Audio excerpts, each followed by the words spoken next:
I'm your girl, Navgozi Chwanuka, and welcome back to Hashtime with Navgozi Chwanuka, where you and I take time to have dynamic conversations and discover what our current truth is, and also uncover what our next opportunity to be authentic will be. Together, we discover what it feels like to stand and stay in our greatness. I love your comments. I love your contributions. I have been caught up in your feedback on the 11 lessons covered in part 1 of my 27 lessons in 27 years. What's even more interesting is that each one of you picked on different lessons that resonated with you. You shared personal experiences and those particular lessons that penetrated your heart and soul. I'm so excited.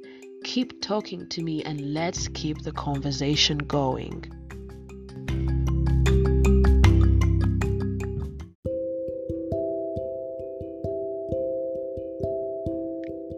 So before we jump into part 2, I'd like to first recognize the persons who were exposed to abuse in their childhood.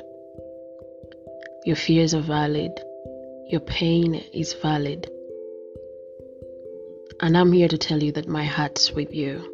And I hope that you find healing so that you step into your next best season without anything holding you back.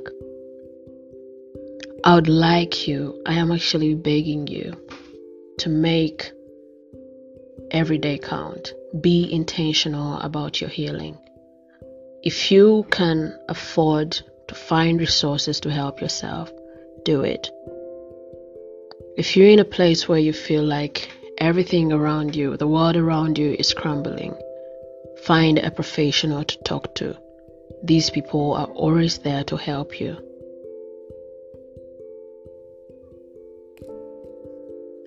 Lesson number 12. Prepare your survival kits while it is still day. Equip yourself earlier than later. Our surroundings or experiences are supposed to make us more mindful in the way we lead our lives. Every unexpected event. When I speak of unexpected events, I think this year makes the phrase understandable. Every unexpected event teaches us one thing or another, and it's through these kinds of learning or reflections that we can premeditate on ways we can survive in case the same tragedy befalls us. This may be looked at in the aspect of our finances, health, and what have you. We're going to look at 2 examples. The first one. If you find that your mental health is wobbly, find help before it's too late.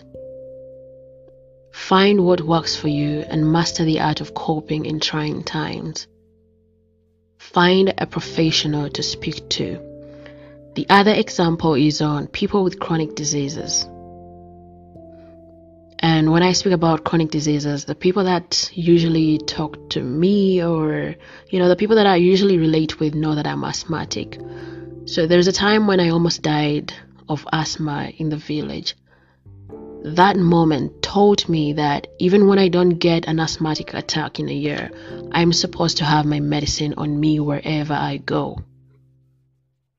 If I had my inhaler that night,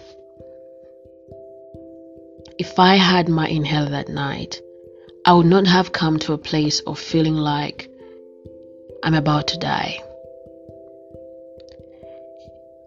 It was my first experience of possible death caused by asthma, and I learned. Right now, when changing bags or preparing to travel, my medication never misses. Let me not even talk about preparing to travel. Just going out of the house, I have to have my inhaler on me as one of the things that I use for my survival tools. Yeah. So when I say prepare your survival kits while it is still day, I am saying that do not wait until you're at your lowest or your darkest time to start stocking up on the tools that you need. Sometimes you may not find the energy or resources that you need in that very moment. Lesson number 13. Endeavor to resuscitate your dead areas. This points to our weaknesses and self-development.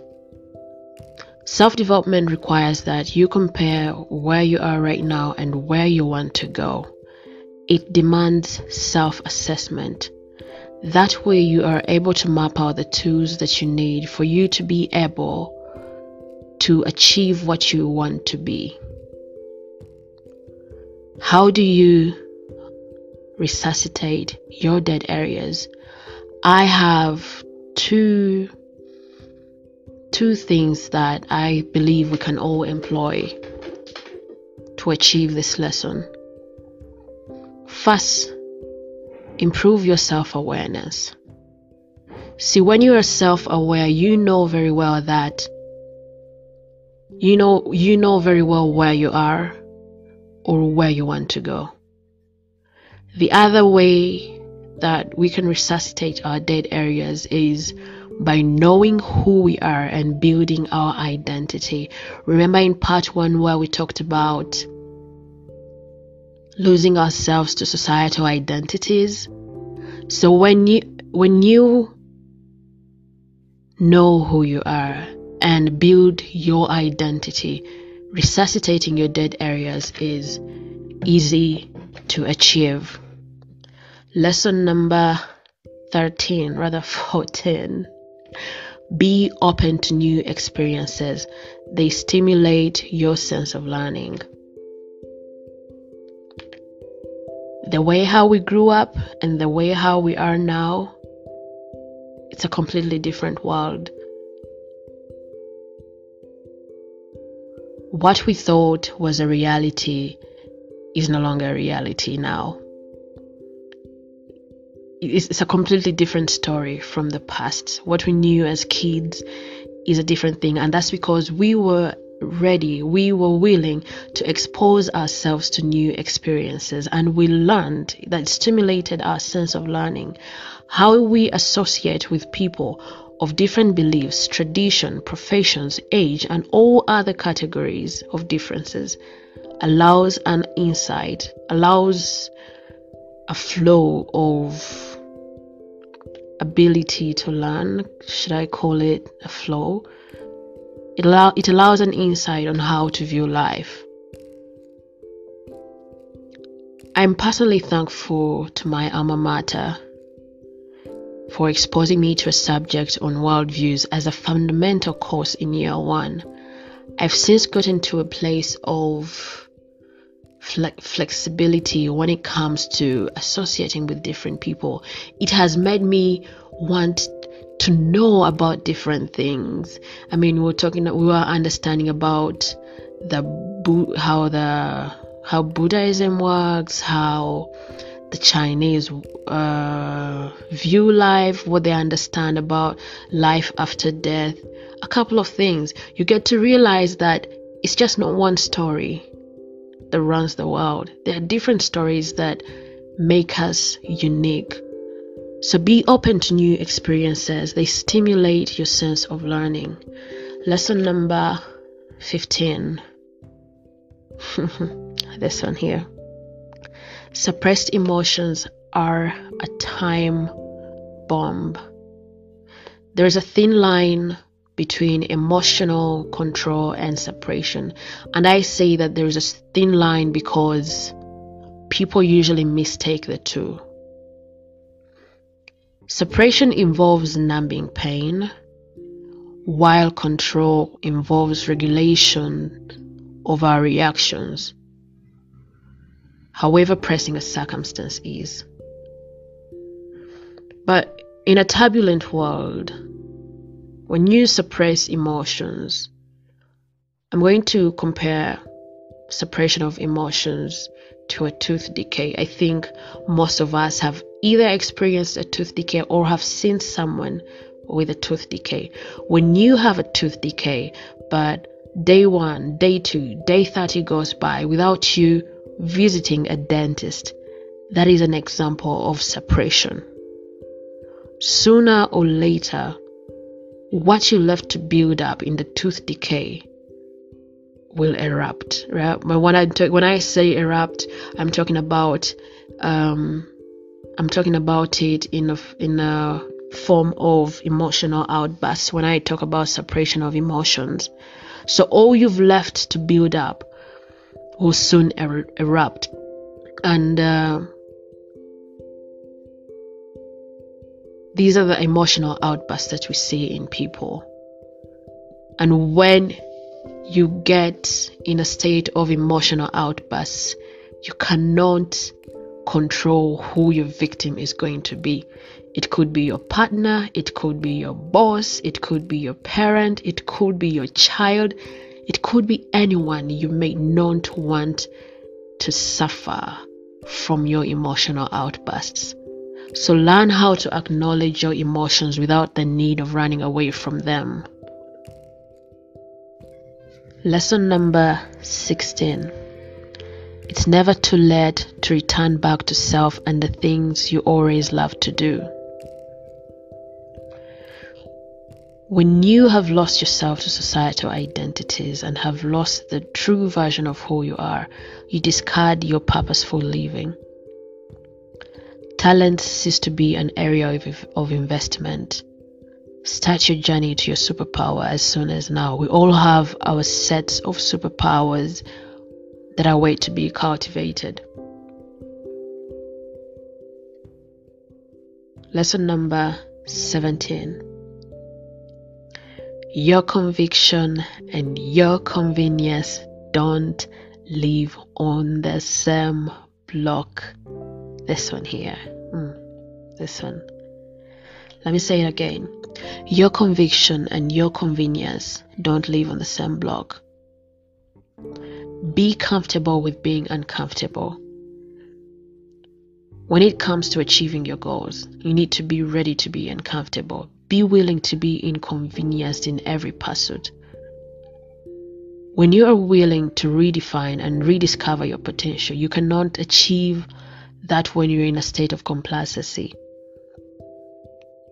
We all have dreams, but what makes these dreams achievable is our willingness to be inconvenienced. How we do things and the people we relate with most times, most times they need to change. So in 2020, we all just know 2020. In 2019, I got my NGO registered. That's Equate Foundation. You guys need to check out Equate Foundation. When I got it registered, I was thrown in a phase of panic. At some point, I felt like I'd made a mistake to make my charity outreaches legally recognized in the country.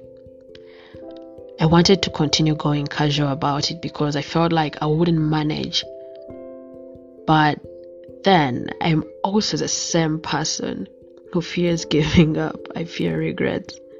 I want to give my all to something until I fail. I want to fail and try again until I do it right.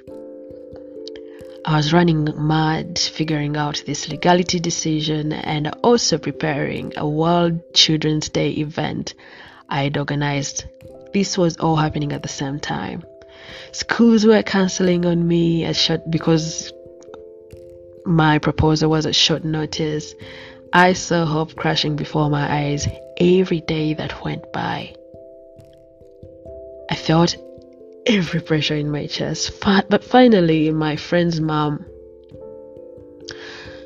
allowed me to have the event in her school. The day for the event was set 7 days away after the call with my friend's mom. 5 days away from the event, I was involved in a minor border accident. All I had on my mind was, oh my goodness, I was going to miss out on the event in a split second. Like, oh my goodness, I could have died. And then at the time I was on the time when we got the border when I got involved in the border accident, I was on my way doing shopping for materials that I needed for the event, and later on proceed to brand the first batch of Equate t-shirts.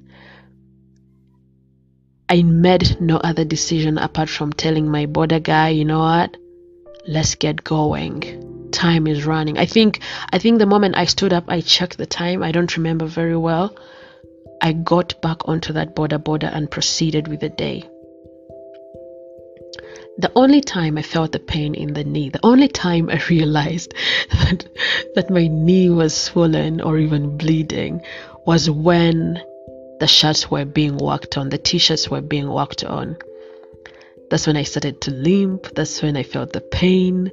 At about 8:30 p.m., I walked out of the branding company limping with a batch of branded t-shirts. I knew. I felt like a victor. I knew that was the beginning of winnings. If someone else told me the story of what had transpired in the day, I'd look at them and admire them. But I walked out of that. I was very much proud of myself. There's no in between, guys. Be ready to be inconvenienced. Lesson number 18. Ask for help. There's no problem with that. You are not omniscient. You are not omnipresent. You are not omnipotent. It is only God who knows it all. It is only God who can do it all. It is only God who can be everywhere at the same time. Collaborate with like-minded people that encourage you to be better. At the thought of registering Equate Foundation, I approached a couple of friends who had taken part in various outreaches I had organized right from 2014. I wasn't really sure that they would buy my idea, but to my surprise, these people were so very much willing, and they contributed to the registration process. And every other thing that was required to take me through the legalizing process. So I'm going to mention names of these people. They need a special shout out. So the number one person, the lead person on the list is my mother, then Shilan Sekanabo, Christine Achayo, Brenda Oriku, Emmanuel Damolida, Alice Stella Namulondo, and Joan Beryl Aboku, Josephine Naku. Last but not least is Eunice Nantesa. And then the other example is about the branded t-shirts. You remember the branded t-shirts I talked about in the previous lesson? My uncle branded them for free. See, when we were doing the little collections for the registration process, I had to also foot the logistics for the event, for the World Children's Day event. I realized that the finances weren't enough for me to do the purchasing and the branding at the same time. So I called my uncle with so much guilt that I was asking for free services, but I was dead serious that I needed help. I stood in faith that, or belief that I actually need help. I called him up and he accepted to just brand them for free. He said, go and pick the t-shirts and take them to the company. Just like that. He didn't even ask me to explain why I need free services. He just said, go and get the t-shirts and take them to the company. So shout out to Uncle Lin. I've been helped so many times when I felt helpless. I wish I could list everyone here, but if you're listening and we have a history of me thanking you for the help rendered, I'm sending your way a heart of gratefulness to the people who have contributed to my various calls for help towards the underprivileged. You hold such a special place in my heart. Lesson number 19. Age does not guarantee maturity. Yeah, age does not guarantee maturity. I don't know if I'm supposed to dig deep into this. It sounds almost obvious. I don't know why I had to list it on the lessons, but I've been in places where I felt like this is a very much honorable person, but then the things that they do, it's just dumbfounding. But then we also have to look at it in the area of the young people can actually be more mature than the older people. So do not look at someone at about the age of 70 and actually think that they are mature. You're going to find a 70-year-old smacking a butt of a 16-year-old. You guys, I'm even so embarrassed to say this because these are people who are supposed to be our grandparents. We grew up with a mindset that these older people are the ones who are supposed to lead us. We are supposed to respect them. But then you realize that someone is so immature that you cannot even respect them. Let me not get my emotions into this. Let's jump to lesson number 20. This one. Do not count yourself out before someone else does. And when they do, count yourself in. Currently, we call it shoot your shot. You never know the answer until you ask. So I'm going to give two experiences on this particular lesson. The very first one is when I stood for class representative in the French club. Yeah, I was those bonjour, bon après-midi kind of people in school or level to be precise. And this very moment we had to take votes. We had to do elections of a new committee. Class representatives were needed. That time I was in S1. Jeez, you guys. If there are people who knew me in my S1, I was so wild. I gave prefects headache. The president of the club was a chief judge in school. We had very many times of friction. Yeah. It's like we're always at loggerheads. I felt like she didn't like me and I didn't like her. She would tell me things. She would tell me to do something. I would assure her that I would not do it. So I was sure that she doesn't like me. Although for me, I was mostly a freestyler. When it came to election of class representatives, I raised my hand. I didn't raise my hand because I wanted the position. I raised my hand to rile the chief judge. I wanted her to be like, to roll her eyes, to be like, the nerve. Yeah. But let me tell you something. The person who put up the hand for class representative S1 class, I felt like she was good enough for it. If it wasn't for me to be playful in the elections, I was voting for her. I'm the kind of person who didn't like leadership roles when I was young, growing up. I'm just catching up on this thing in these past, 2 years. It came to votes. The president, the chief judge that I give a headache, did not vote for the other person. She voted for me. And I was confused. I was like, what is she doing? What's going on? I actually scooped the biggest percentage. I was like, what did I just do?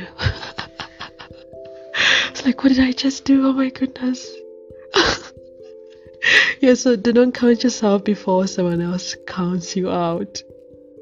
And then the other thing whereby you have to count yourself in when someone else counts you out was, now that time I was in S2, and the art teacher at that time, Mr. Molindo Lawrence, may his soul rest in eternal peace, made a selection of students that would take part in an art exhibition. He was an art teacher at the time. So the people that he selected, he did the selection from a stream that I wasn't in. Someone told me, or maybe I just heard people talking about it, that the stream that I'm in was not considered for the preparation. And I felt offended because, man, I loved art. I loved taking part in those things. And here I am, I'm in a stream that has all the prodigal daughters. We were the most hated stream in S2. But what I did at the time was finding out the time when these people do the preparations, because it was, I don't know how many days of preparation. I found out about the time and the location where these guys do their things from, and I entered the art, what was it called? Is it an art class? I don't know. Art room? Yeah, I think it was called an art room. So I got in and I asked for a board and the other materials that I needed to go on with the art. This guy was unamused. He didn't like whatever I was doing, but I was there, and possibly he didn't have a reason to chase me away. So I stayed. The people that he had selected would go and make consultations, and he would advise. They made beautiful art pieces. But man, when I would go to him to ask for help, he would throw a tantrum, literally a tantrum. He would shout at me. But you know what? I said to myself that I was not going to leave that place. I actually knew that my art piece wouldn't go as far as the exhibition day, but I say to myself, it's okay. Just waste his materials unless you would have done something. Okay, so I was so playful.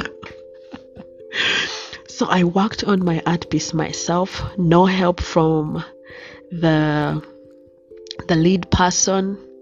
And then guess what?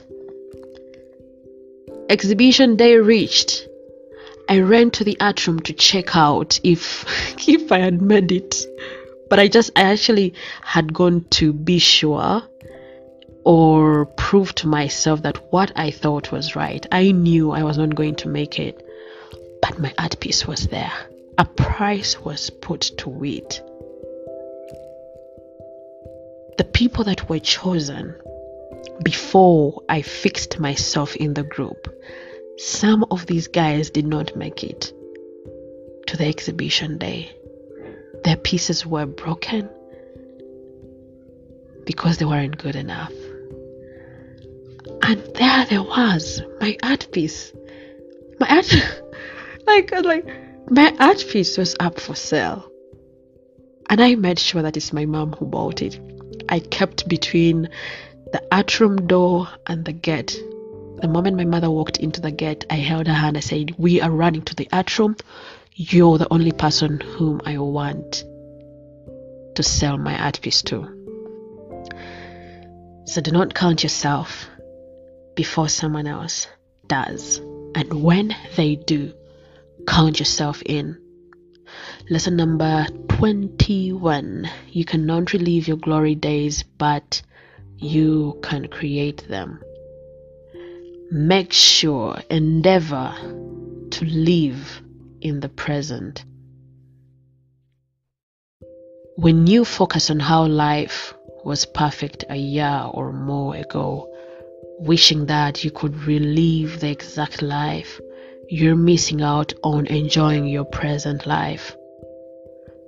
Train yourself to create your own version of happiness. Create more glorious days to live a life of fulfillment instead of regret.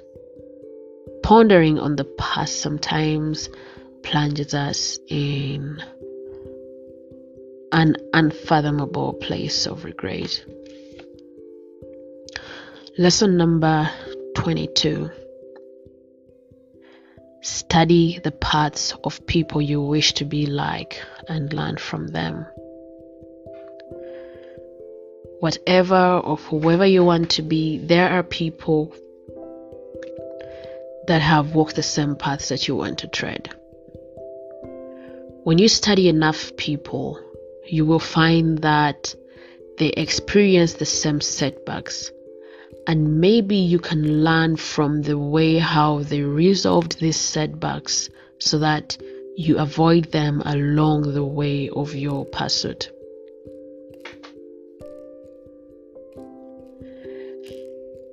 Personally, I've been mistaken to be a writer more than I can count.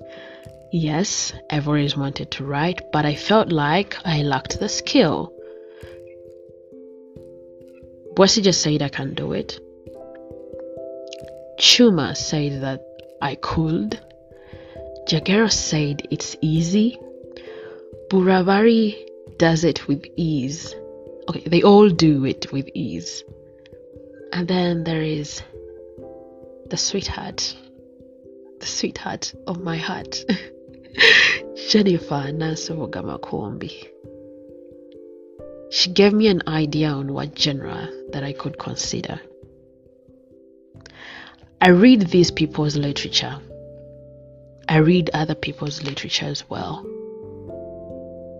And then last year, I attended a non-fiction masterclass under Writivism.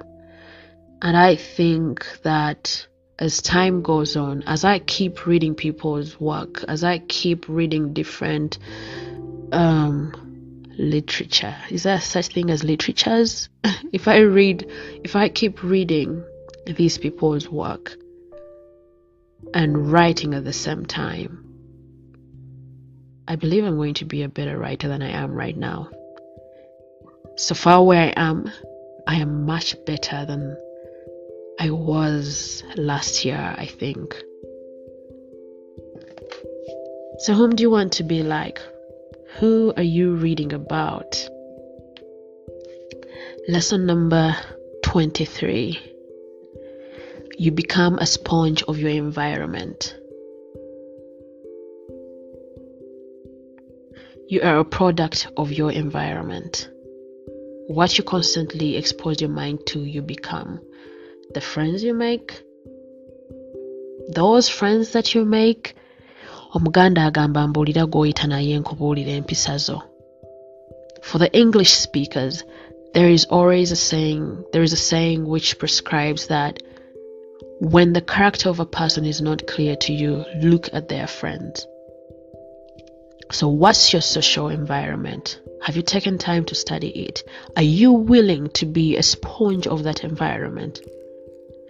Lesson number 24. This one. Your internet or your phone either makes you or breaks you. Make good use of your devices. Most of us spend about 3/4 of the day on our phones, looking at these phones. But if all you do on your phone is gossip or scroll through news feeds and tap all the different reaction buttons that exist on different social media platforms, if that is all that you do with your phone, you are killing yourself. And I'm not talking about the people that use social media as a moment to relax.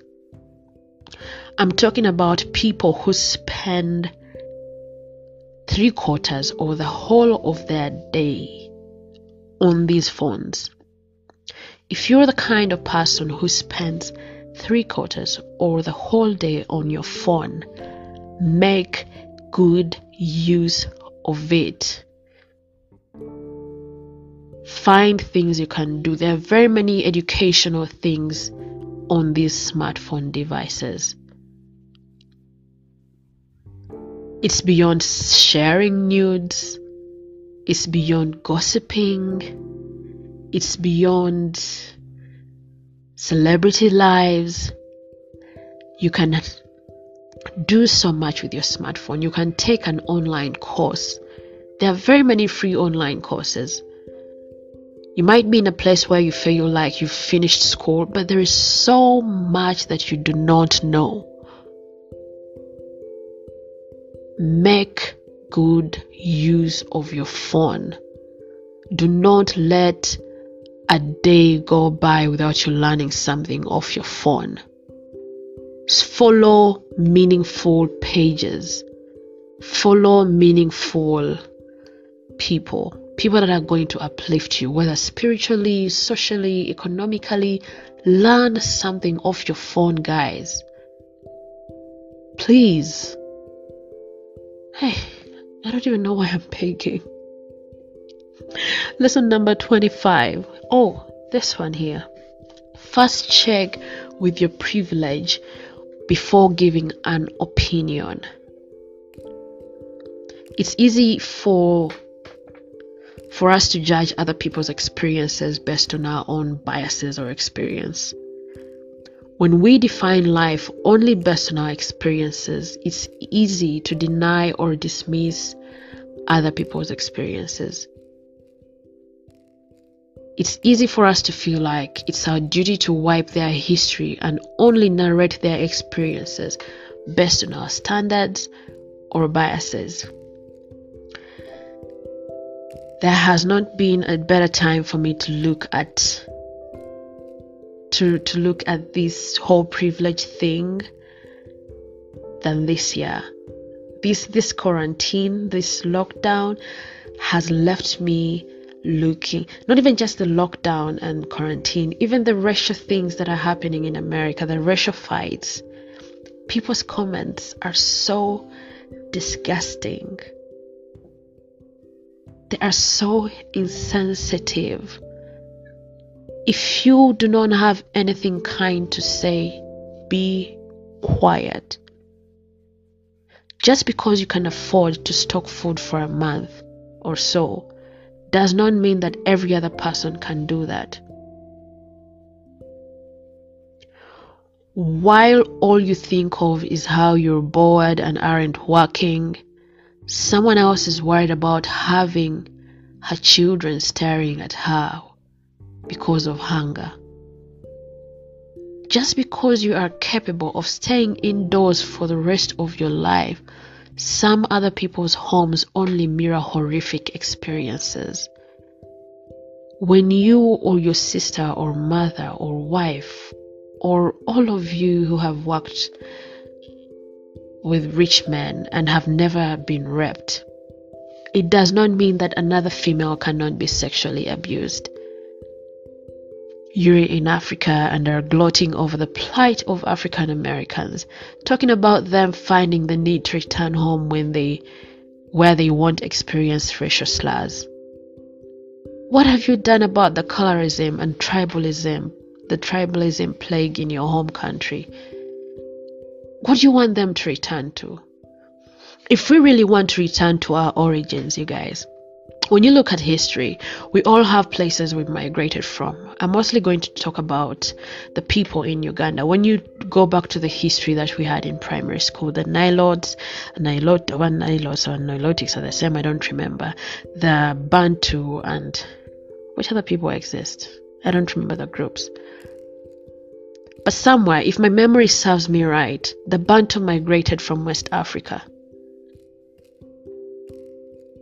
How many of us are going to be willing to go back to West Africa when they say up and go, return to your homes? How many of us are going to find that it's easy for us to just go because this is where we came from. You don't even know that place. Just because you have managed to score a job without being sexually abused does not mean that every girl who has been abused has offered herself in exchange of the opportunity. When someone is sharing their pain with you and you are focused on sounding smart, dismissing their experience, I'm here to tell you that you're actually dumb.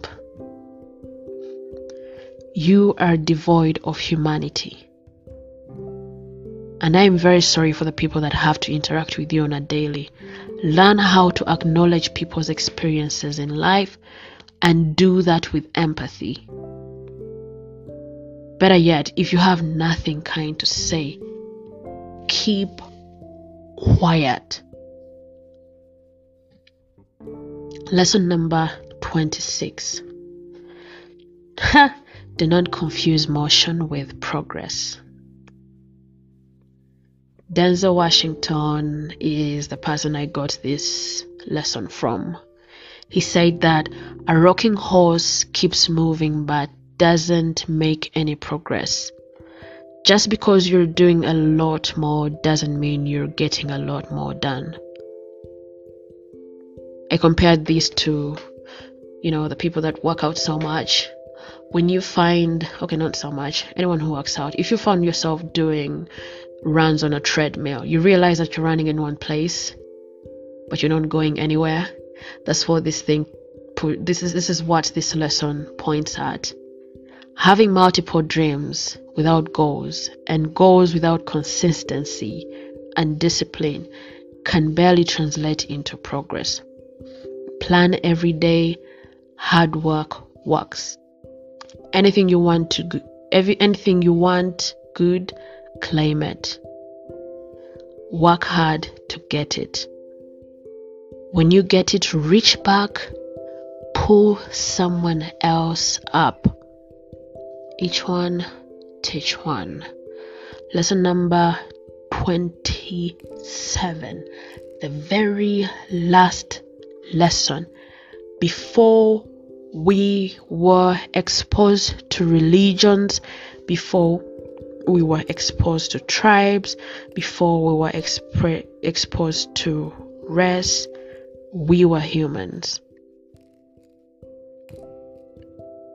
If you feel like you have to kill another person because of their tribe, think about what you're planning to do. If you feel like you want to deny someone a job because of their race,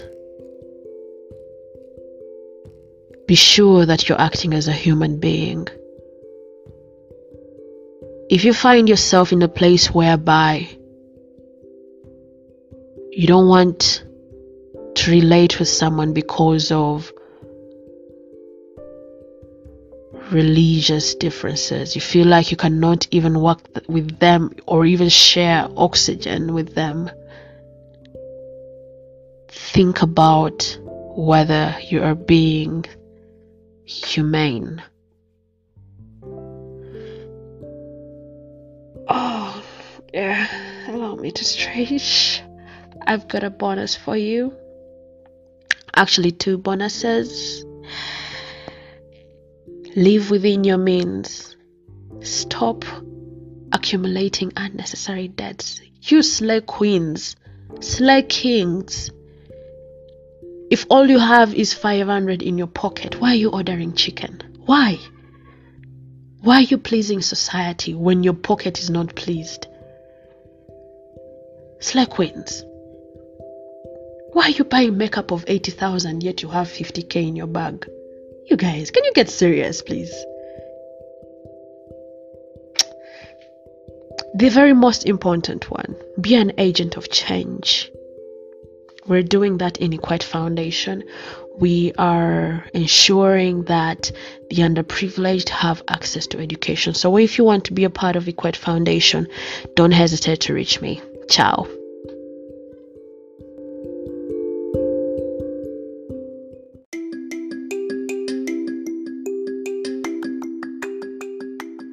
You have reached the end of my 27 lessons in 27 years of my existence.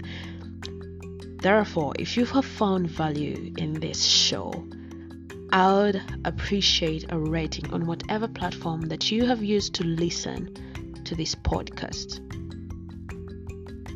Do I have to remind you? Tell a friend. Yes, I have to remind you. Tell a friend about the show. Tell a friend about Hashtime with Navguzi Chwanuka. Share the link that you have used to access the podcast. I'll find that very helpful. I look forward to engaging with you and having more mindful and uplifting conversations in the upcoming episodes. I remain yours truly, Navguzi Chwanuka.